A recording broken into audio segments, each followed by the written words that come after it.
Hey everybody, it's Miss Elizabeth from the HM Teen Department. Today I'm going to show you a safe and easy weed killer and preventative. We're going to talk about a few different kinds.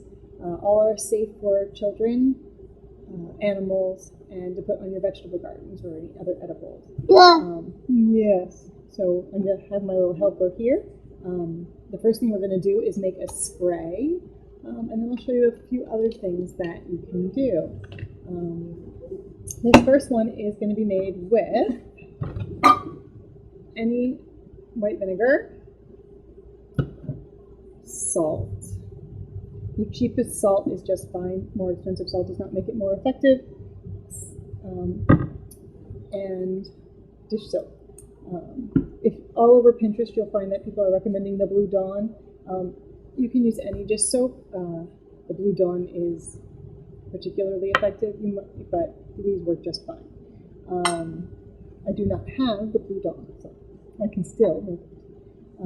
There's also a few boosters we can use, like lemon juice, if you have that.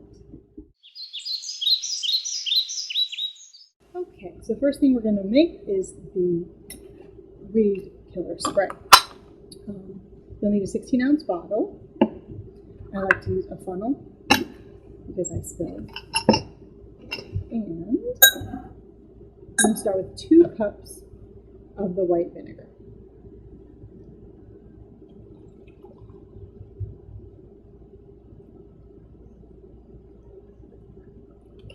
Let's pour this one.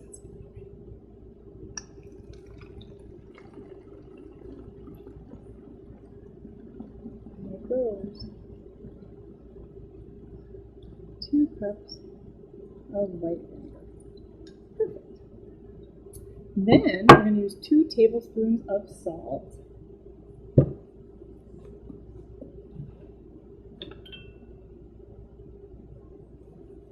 These.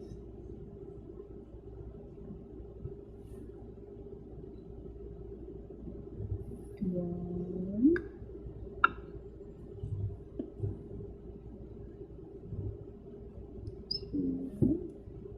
Now the reason the vinegar works is because it's acidic and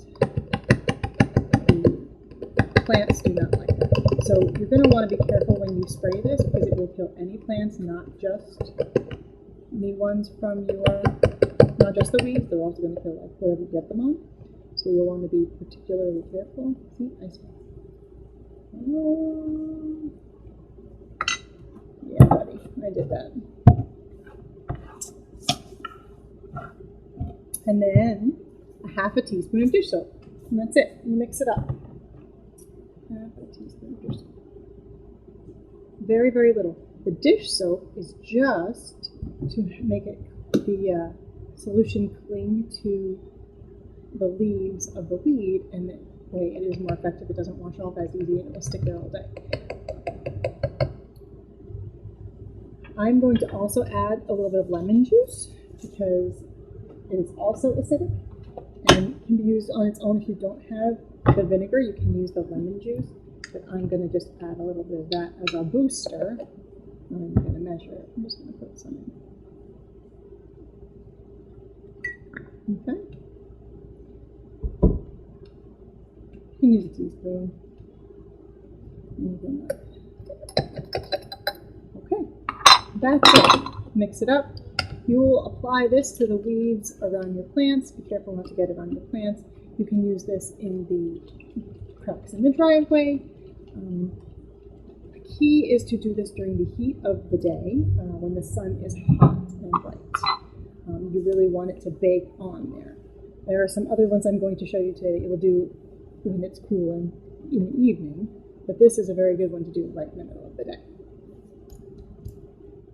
Now I'm going to show you a couple of other things you can do on top of that, in addition to the spray, either after you get the weeds killed or all during as an additional preventative. So one thing that is really useful is newspaper, believe it or not. After you spray the weeds and they are dying back, if you cover them with newspaper, no more sunshine will, it'll block the sunshine so no more can grow, So that's really helpful. And then if you put mulch on top of that, you have a very long-term solution. I don't have any newspapers. I don't really, anyone who still does get the newspaper, but if you can get the circular, then it's really helpful. My dad still has a newspaper. Okay. Peroxide is another way to kill weeds. This is more for just cracks in the driveway and the sidewalk and things like that. You can use peroxide or boiling water in the same way. You want to pour it very slowly so it gets down in through the roots, not splashed around a lot. You want it to go down to the root. And that will take a little bit longer, but it will eventually kill the weeds. Rubbing alcohol is another one that it removes the moisture that from the weeds that they need to grow, and that will cause them to die back. Cornmeal is a great preventative, and not going to damage any of your other plants. The same with baking soda. But cornmeal you can sprinkle all around the dirt after you've weeded, and once it's wet, it will really keep the weeds back. Same with the baking soda. And for all of my essential oil friends out there, clove oil. If you put a few drops of that directly on the baby leaves, the seedlings, they will die back and not grow to adulthood. You can make a water solution with that in a bottle and spray that around as well to get a little more out of it. But those are my, thank you for that. Those are my weed caring solutions. All right. Happy gardening.